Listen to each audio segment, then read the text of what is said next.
Hi there, welcome. I hope you're having a wonderful, blessed day. Today I want to show you this really cool and quick, effective tool that you can use on Gmail. Instead of you having to copy and paste over and over again, all you have to do is copy one time and create a template on Gmail.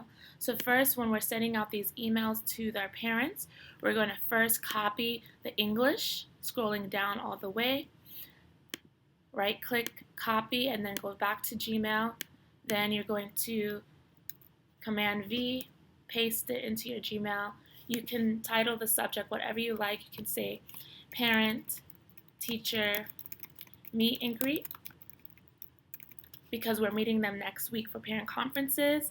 And then once you have all of this, you're going to go down here to this three dots where it says more options, and you're going to see templates. Now some of you may not have this option because I have already created templates before, and so that's why it's there. So you may have to go to settings first and see all options, click see all options. Then once you're there, you're going to click advanced, and then you're going to see it says templates right here on the advanced tab. You're going to enable the templates. Some of you may have your templates disabled. Go ahead and enable your templates, okay? Once you have that enabled and you save your changes, you're good to go and you never have to do it again, okay? So back to the templates. You're here